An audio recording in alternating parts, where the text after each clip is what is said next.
Bienvenidas y bienvenidos a Conócete, un programa de Plataforma Electoral, el canal de televisión por internet del Tribunal Electoral del Poder Judicial de la Federación. Les saluda Paloma Orona. El artículo 2 constitucional reconoce la pluriculturalidad de pueblos y comunidades indígenas. La nación tiene una composición pluricultural sustentada originalmente en sus pueblos indígenas, aquellos que descienden de poblaciones que habitaban en el territorio actual del país al iniciarse la colonización y que conservan sus propias instituciones sociales, económicas, culturales y políticas o parte de ellas. En este programa, integrantes de asociaciones civiles, defensoras de los derechos de los pueblos indígenas y Sergio Arturo Guerrero Olvera, magistrado del Tribunal Electoral de Querétaro, desarrollan una interesante charla acerca de la importancia de los derechos colectivos para las comunidades y pueblos indígenas. Acompáñenos.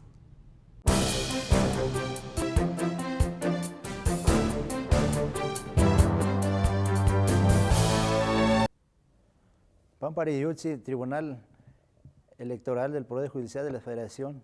Aquí tenemos que unir hecho de toda forma atar para vía peyetuani petiu para bajaite petiu urmaya rakapamu aku petikaye mu pues ane palejo me kitanaite wanatemu wan ana que cartantaba México.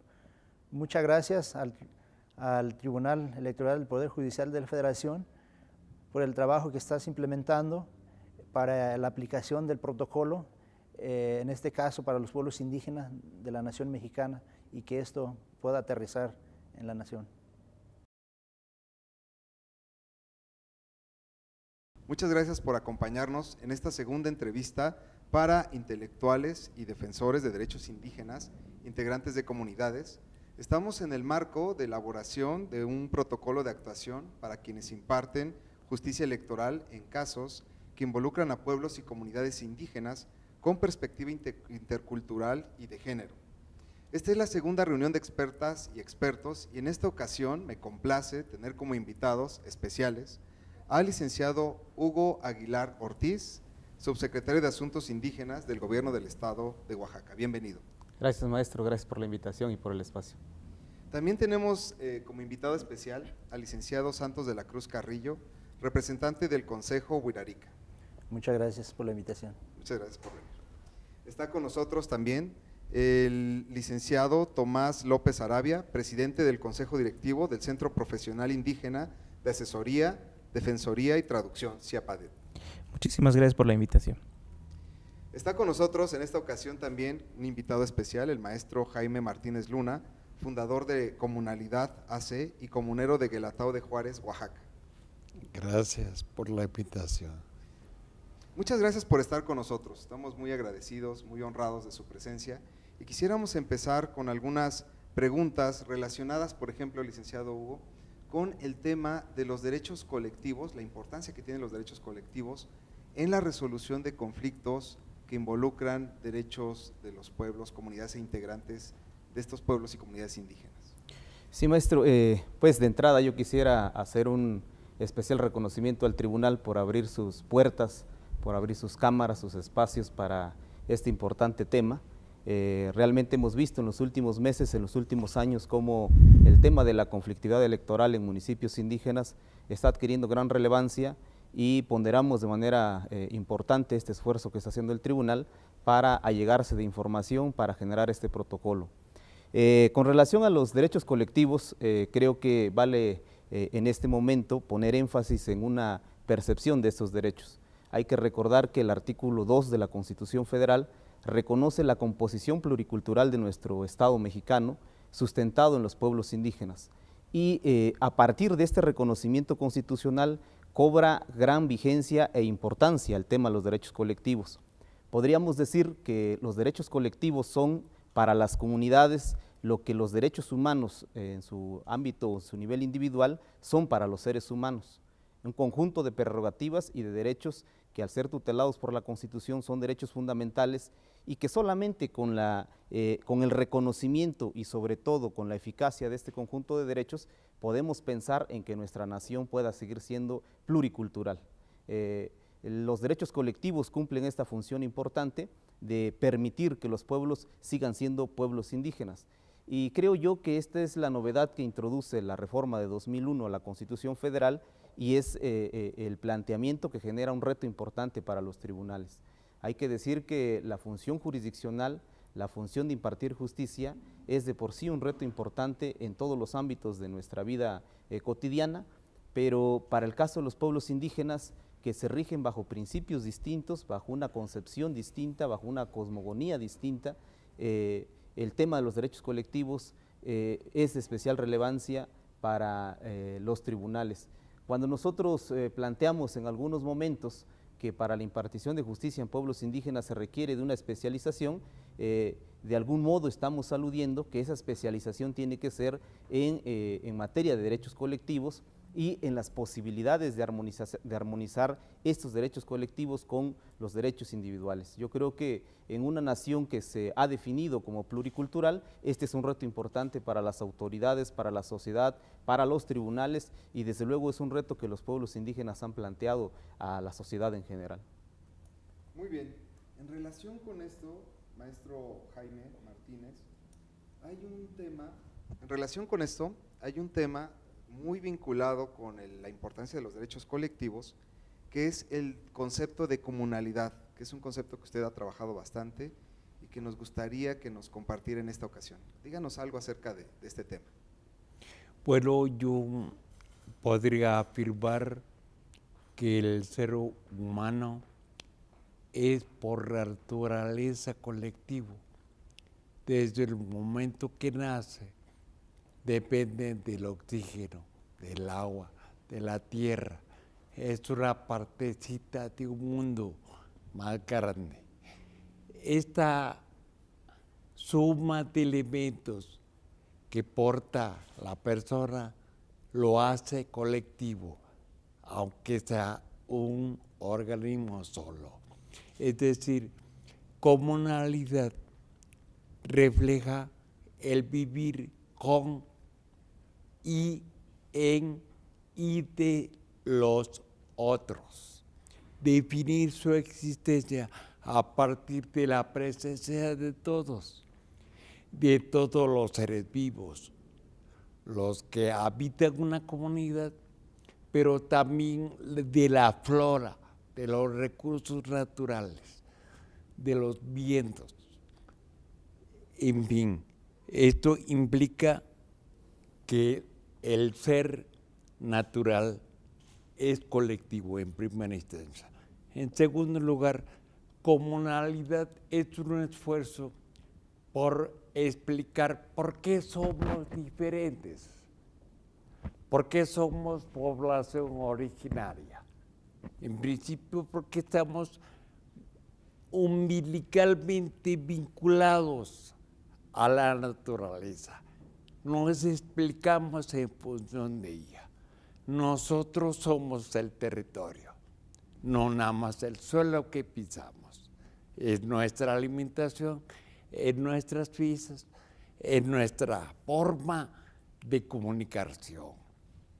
En este sentido, el concepto comunalidad lo que intenta es explicar la diferencia, la gran diferencia que existe frente al individualismo, que ha sido un razonamiento hegemónico que heredamos de la conquista, que heredamos de la invasión española, que ha convertido a nuestro ser en una entidad apartada de la realidad, apartada de lo que lo hace un ser vivo. En este sentido, comunalidad es la exposición de quién es ese ser de manera integral, de manera complementaria, de manera total. Qué interesantes conceptos. En relación con el derecho electoral, la Sala Superior ha emitido importantes criterios vinculados con el derecho a la consulta.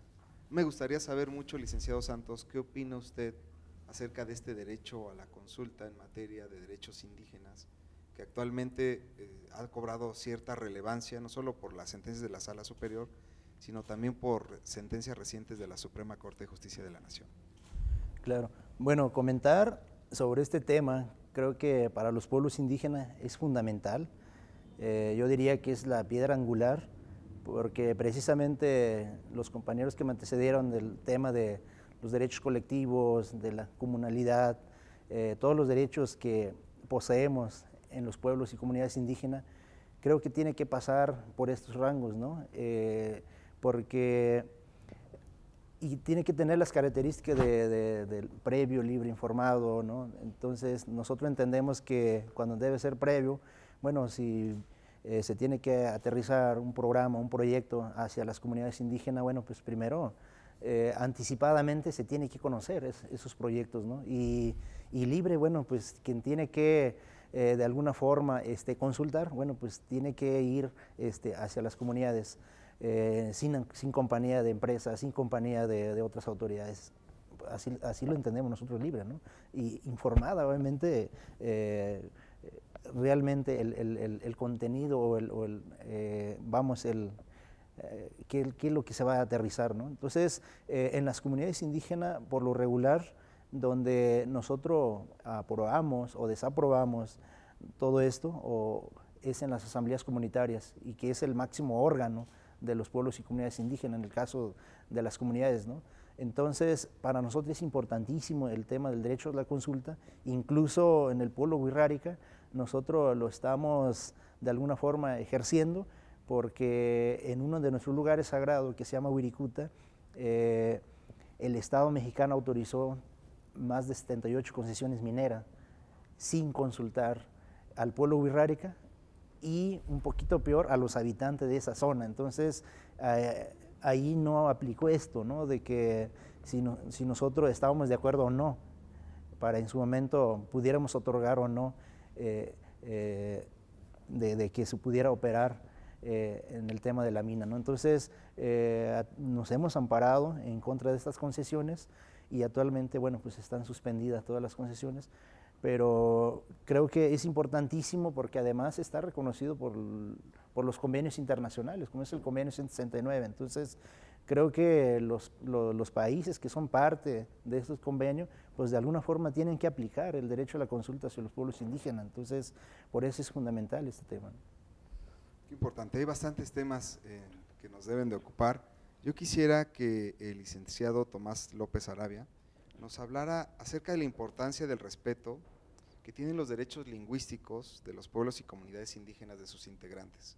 ¿Qué importancia tiene esta diversidad lingüística que hay en el país y cómo influye también en la diversidad cultural y en la forma de enfrentar la problemática interna de la comunidad indígena?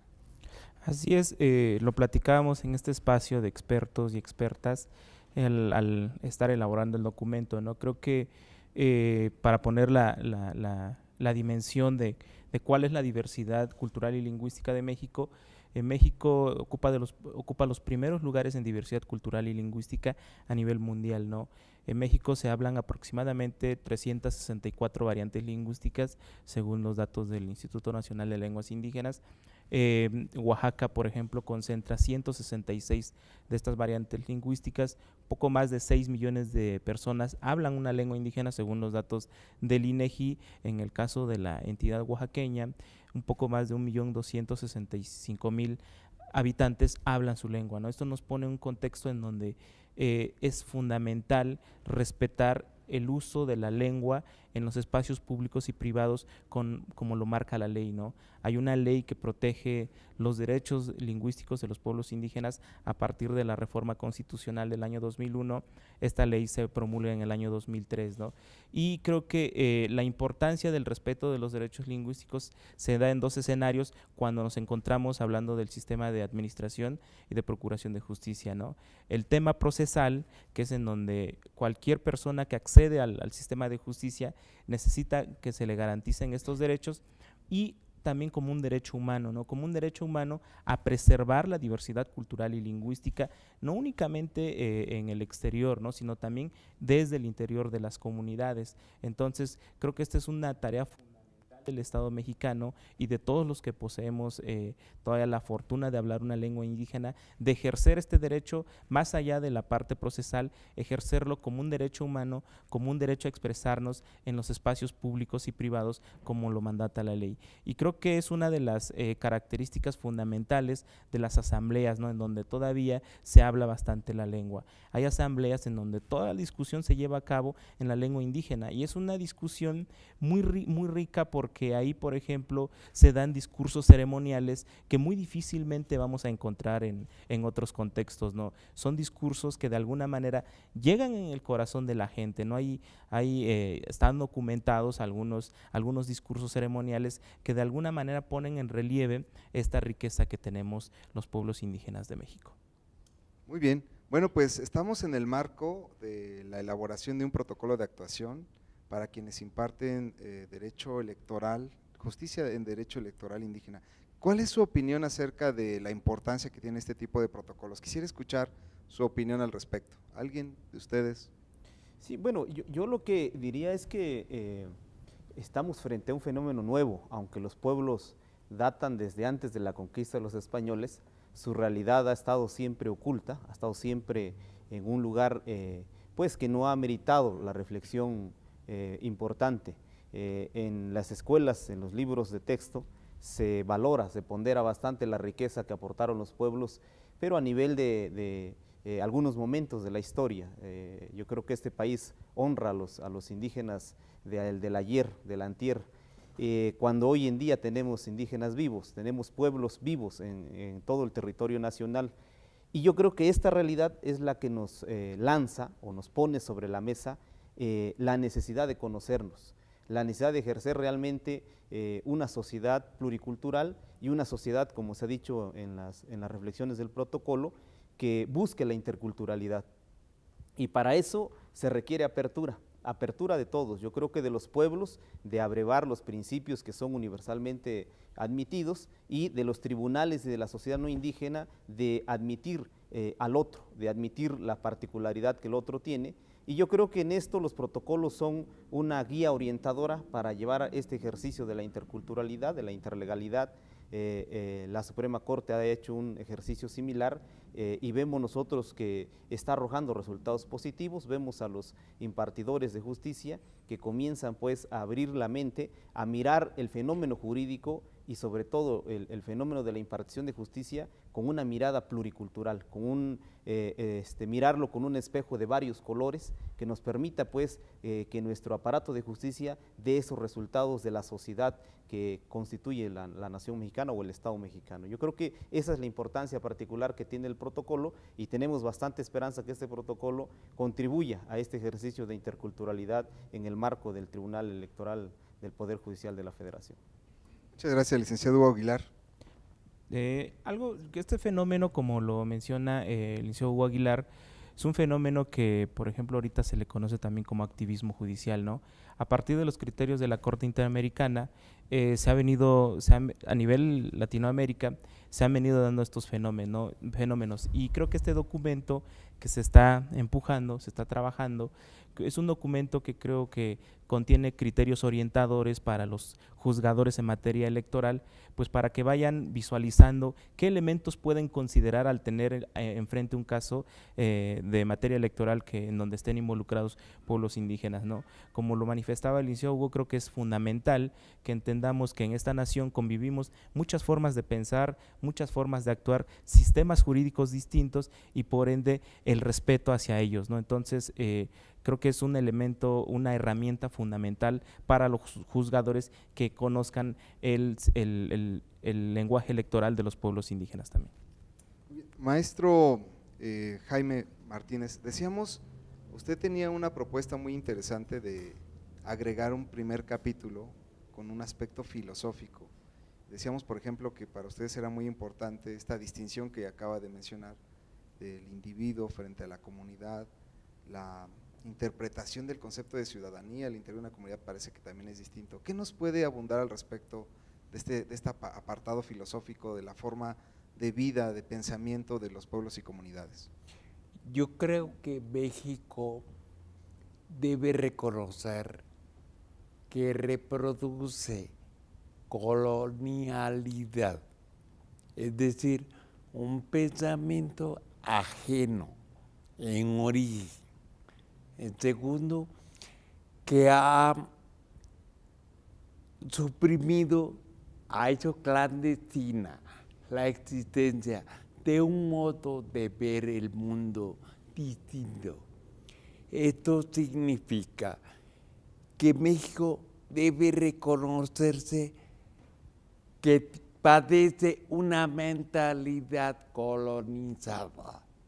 En este sentido, el hecho de que se esté revisando esta situación en el plano jurídico y electoral permite entender filosóficamente la convivencia de dos maneras de ver el mundo. El que ves desde ti mismo, que fue la forma o el modo que se nos impuso como el idioma español, y el otro que se explica en términos del mundo. Es decir, no es lo mismo explicar la vida desde ti a explicarla desde el mundo. Esas dos visiones prevalecen, pero una es hegemónica y es ese pensamiento colonial del cual debemos superar, el cual debemos trascender, el cual debemos eliminar. Pero ¿cómo lo vamos a hacer? Reconociendo la colonialidad que reproducimos cotidianamente en todas las esferas del pensamiento y del quehacer humano. Sí. Entonces, reconocer individualidad por un lado y comunalidad por otro implica respetar dos razonamientos que están en nosotros para que existan alternativas de vida y que las alternativas que brotan de la naturaleza con nosotros también tengan espacios de expresión, de manifestación, de ejercicio de sus capacidades intelectuales y materiales. Implica reconocer que existe otra forma de ver la vida y no solamente la que impera, la que es hegemónica en este momento y que es la que heredamos de la invasión española o europea, perdón. Qué interesante. Licenciado Santos, yo me estaba acordando en estos momentos justo con el tema de la comunalidad, que veíamos una gran diversidad de prácticas, reglas, costumbres, modelos de vida, incluso una variedad entre los mismos pueblos que pertenecen a las mismas pueblos y comunidades que estaban muy cercanas y que tenían diferencias sustanciales. Pero usted dijo algo muy importante, que en el fondo tenían aspectos comunes. ¿Nos puede ahondar un poco al respecto? Por ejemplo, uno que puso fue el de que todos tienen asambleas y que la asamblea es la máxima autoridad. ¿Habrá algunos otros elementos en común de las diferentes comunidades que integran el país? Bueno, yo creo que el caso de la impartición de justicia, en el caso de las comunidades indígenas, por un lado debemos afirmar que no es escrita, ¿no? Se da de manera oral. Sin embargo, creo que es importantísimo conjuntar pues, con el sistema de derecho mexicano, y creo que es esta parte donde se está implementando la creación del protocolo, ¿no? Porque en términos generales el sistema de protección de justicia en México pues sí tiene lagunas, ¿no? Entonces creo que el protocolo va a ser un medio orientador para las y los juzgadores, y de alguna forma realmente se refleje también los derechos fundamentales de los pueblos indígenas, ¿no? Porque en sí, reitero, en términos generales, creo que los juzgadores no miran hacia los rincones, vamos, de los pueblos y las comunidades, ¿no? Porque allá se vive diferente. Entonces, creo que, por un lado, lo común que tenemos los pueblos y las comunidades, pues son los intereses colectivos, ¿no?, que perseguimos, ¿no? Y creo que no hay mucha variación. Sin embargo, pues aquí se debe atender a todos los pueblos, ¿no? Muy bien. Estábamos platicando acerca de la participación de las mujeres. Sería muy interesante conocer su opinión de la manera en que influyen en la decisión de los pueblos y comunidades indígenas las mujeres, cómo participan. Luego hay algunos prejuicios ahí al respecto. Me gustaría a ustedes, que son expertos, que nos dijeran algo al respecto. Pues yo solo quisiera comentar, más que una definición, algún concepto, la experiencia, ¿no? En el 2010 mi padre tuvo un cargo, y cuando en la comunidad se tiene un cargo, la responsabilidad no es únicamente de quien la detenta, ¿no?, sino más bien es de toda la unidad familiar. A partir de que en este caso el hombre asume el cargo, la responsabilidad total de la mujer pues es del hogar, y obviamente cuando los hijos ya son mayores, pues no hay tantos problemas, ¿no? Pero cuando los hijos son menores, pues es la que se hace cargo de toda la responsabilidad que implica ello, ¿no? Entonces, creo que el sistema de cargos en las comunidades no es hablar de hombre y mujer, es más bien hablar del núcleo familiar que apoya para poder prestar este cargo, ¿no? Creo que en las comunidades en donde todavía pues conservamos nuestro sistema propio, no es una competencia, más bien es a veces hasta decir, pues voy a hacer un esfuerzo por trabajar por mi comunidad, porque realmente nadie a veces deseamos esos cargos. ¿Por qué? Por todo lo que implica, ¿no? Sí, si bien es cierto, es una premiación en términos de la calidad moral, por algo te están poniendo ahí, pero en términos económicos, en términos de trabajo, es un esfuerzo bastante grande que no únicamente va hacia el hombre, sino va hacia todo el núcleo familiar, y en ese núcleo familiar la mujer juega un papel fundamental. Sí, yo ahí resaltaría un elemento, quizás. Yo creo que no hay comunidad que no le dé un valor importante al trabajo y al papel de la mujer. Creo que lo que en gran medida genera esta polémica es que en muchas comunidades ese trabajo no es públicamente valorado, no es visibilizado completamente en la esfera de la comunidad y mucho menos hacia afuera, por una lógica que subyace en el sistema normativo propio. La lógica del derecho y la obligación tiene una correlación especial. Lo que para el mundo occidental es un derecho o una prerrogativa porque implica la asignación de un honorario pues más o menos considerable y que significa un atractivo para ocupar determinado cargo, al interior de la comunidad, cuando es vista como servicio, es realmente una carga. Entonces, muchas veces el núcleo de familia no soportaría que 2 o 3 de los elementos de la familia estén desempeñando un cargo en un mismo momento.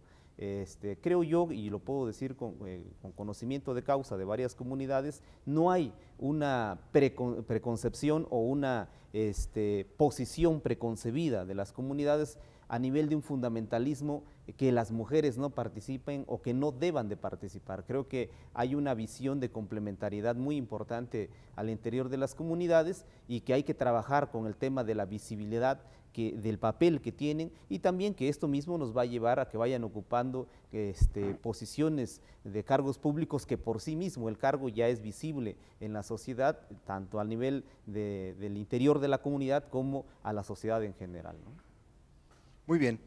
Hay un tema ahí que acabas de tocar, licenciado Hugo, que es el de la importancia que tienen las obligaciones y los deberes por encima de los derechos, que es una visión un tanto diferente desde el punto de vista occidental, porque para nosotros un derecho es incluso a veces está por encima, a veces es más importante que una obligación, o corren por caminos separados. ¿Nos pueden platicar un poco más acerca de esto para que los televidentes nos tengan algunos elementos para saber por qué esta importancia invertida de los derechos frente a de las obligaciones frente a los derechos?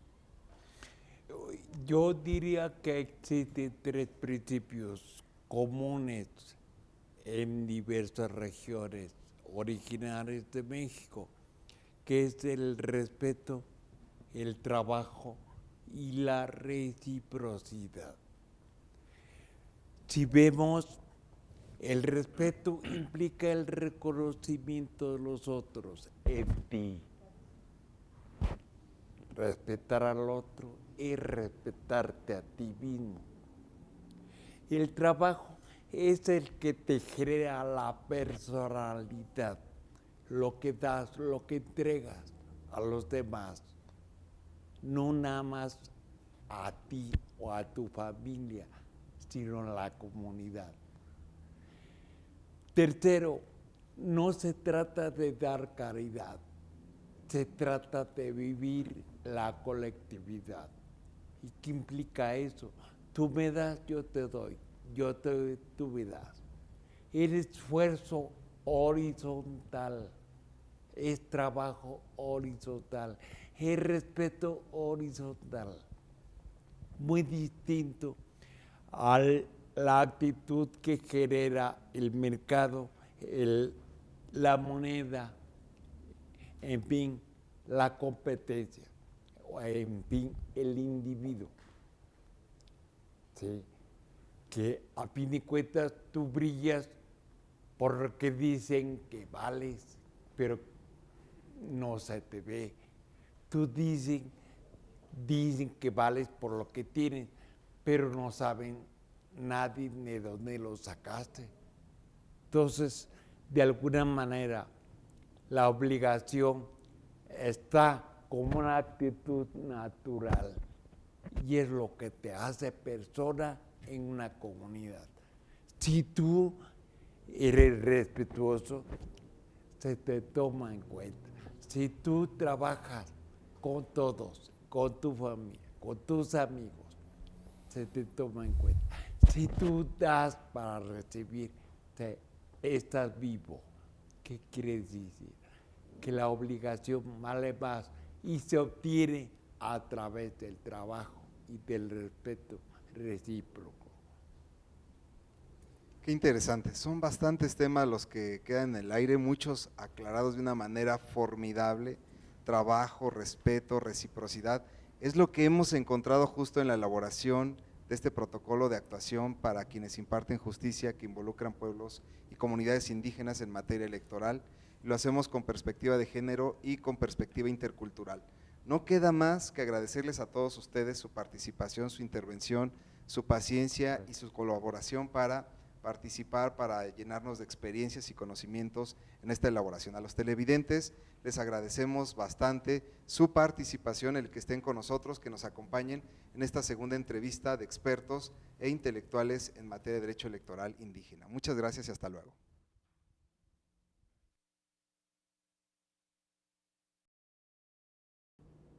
Gutavira ya niñera no nastu viraño hisa avetiño yene cuachira tena tiño. Muchísimas gracias por haber estado en este su programa del Tribunal Electoral del Poder Judicial de la Federación.